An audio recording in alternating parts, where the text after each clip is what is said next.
Hello, everyone, and welcome back to my channel. If you're new here, my name is Amy, and I am on a financial freedom journey with my family. I share all about that and more on my channel. If you follow me on Instagram, you already know that this is my second time filming this video. For some reason, the first time I filmed it and a few other videos, my sound was completely gone. So fingers crossed that you can hear me right now. But I am filming this again, so I wasn't going to just go through like the whole thing of writing this out again because, to be honest, I'm already frustrated that I wasted a long time filming earlier with no product at the end. So we're just going to go through this together, and thank you guys for bearing with me. Also, this is my first video that I'm posting in quite some time. I apologize for the long hiatus. I did not intend to be off that long, but it just worked out that way with like 4th of July. I was planning on coming back last week, and then just the week completely got away from me. So appreciate you guys hanging in there with me, and very happy to be back filming. Appreciate you guys so much. So let's go ahead and go over my July budget. Also, this is very late. Obviously, we're already in July. Hello, it is July 7th when I'm posting this. So yeah, still wanted to get it up though, because we do still have a plan for July, even though it's already happening. I did this budget before July. I just didn't have a chance to film it until now. So W-2 income, my husband and I are salaried. And so we have our just regular income at $7,700. And that is the total for both of us. For fixed expenses, we have our mortgage at $2,365. I have been toying with the idea of potentially like just bumping this up slightly to like $2,400 just to do that. I don't really know. I'm not super like into the early mortgage payoff necessarily, but we do want to pay it off a little bit early. And I feel like if we just bump this up to $2,400, it would be a nice round number. So let me know what you guys think. Kind of toying around with that. The next thing is a $99 credit card fee. If you guys have been on my channel for quite some time, you know that we've had a Southwest credit card for many years. It used to be our primary credit card. We actually just recently got the Chase Sapphire Rewards credit card, or no, Chase Sapphire Reserve. Yes, Chase Sapphire Reserve card. And we've really been enjoying that credit card, and I haven't been using our Southwest card. It does have a $99 fee. I haven't called yet to cancel it. I think I'm going to. I just haven't yet. So I did put it in the budget just in case we end up keeping it. But at this point, I think we're going to call and try to get that reversed and just cancel the card because, like I said, we're not really using it. And I don't want to have a credit card fee for a credit card that we're not using. So we'll see. I'm going to try and call, and then hopefully this might be gone by the time I do the July recap. But I will let you guys know. Next item is $46 for Peloton. $60 for internet. We have a reoccurring donation for St. Jude at $100, and then $800 goes into our brokerage account. I have my brokerage account at M1 Finance, and we've been using them for quite some time.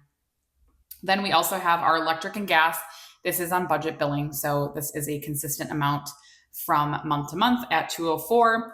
We live in Wisconsin, so our electric and gas bill can be wildly all over the place depending on the season. So spring and fall, it's usually pretty low, like down to almost $100 at times. And then in the winter and summer, it can be as high as, 300 plus. Because it does get really, really hot here in the summer and really, really, really cold here in the winter. So 204 is about right for like our monthly amount. And that leaves our total fixed expenses at $2,974 and our total remaining at $4,726. Moving up to our variable expenses, we have spending at $250. That's for my husband and I. We each get $125 in our personal checking accounts that we can spend on whatever we want. We don't like put any parameters on it. We don't track it. It just gets deposited into our own personal spending accounts, and then we can spend it on whatever we want. Then we have gas for $300. Groceries for $1,000. This is slightly higher because we are in the summer now, and I'm feeding all of my kids pretty much all day. And then, usually some of my neighbor kids too. And then $150 for fun and kids. I also bumped this one up because, again, the summertime, like we're doing a bunch of stuff. We're doing extra stuff and it's costing money. I swear the minute I step outside, I'm spending $50+ every single day. So $150 for fun and kids. $250 for miscellaneous because Lord knows we're going to have things that are coming up over the summer. So $250 for that, and $300 for dining out. Really trying to stick to that. It's hard over the summer for us because I feel like we're just so all over the place. It's easy to run through a drive-through. I know that's lazy. I know I could do better.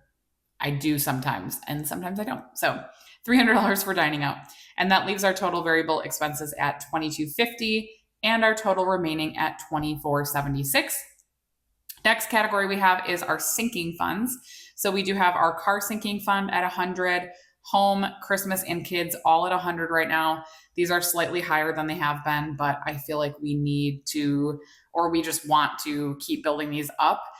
Especially like our kids sinking fund, because we have back to school coming up and, you know, sports fees and all of that stuff. So $100 to each of those, and then $250 to our vacation sinking fund. We try to take one larger-ish vacation a year, and so I want to make sure we're prepared for that.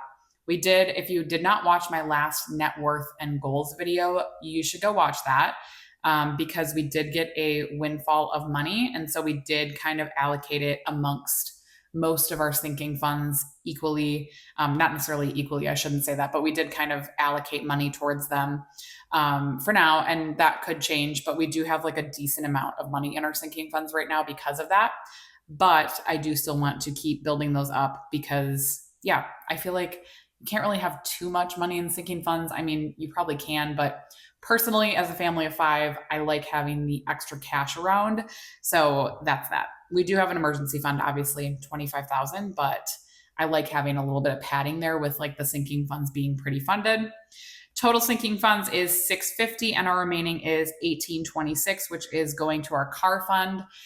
If you guys watch my Debt Free Friday videos, I have been talking about our car fund journey this whole year, and I have a really exciting update for this week. So definitely stay tuned to the video on Friday and you will see what I'm talking about. But very exciting update coming on Friday.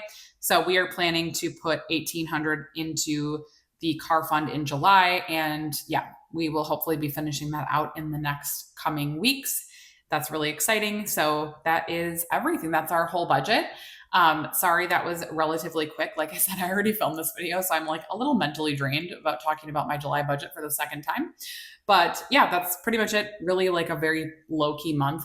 I know it'll probably come up that we don't pay for daycare right now. I think I talked about this in my last budget video, but we currently aren't paying for daycare because my husband and I are kind of working like opposite shifts right now. Intentionally, because our schedules in the summer, like with the kids, are very inconsistent, especially for our older kids. Like if you have kids that are like in my kids' ranges, like 3, 6, and 11, like it's just hard to find like full day childcare that isn't like super expensive.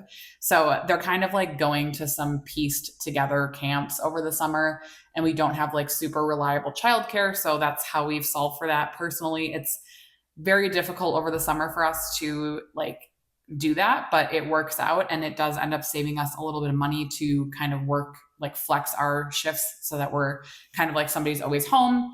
So yeah, that's what we're doing. I'm assuming that'll come up. And if you have any other questions, I know a lot of other things that come up are my cell phone. We have Mint Mobile, and we only pay once a year for our cell phones, and it's very affordable. This video is not sponsored, but I do have my link, my referral link, if you guys want to check out Mint Mobile. And then also our water bill is quarterly, and this is not a water bill month for us. But yeah, that is that.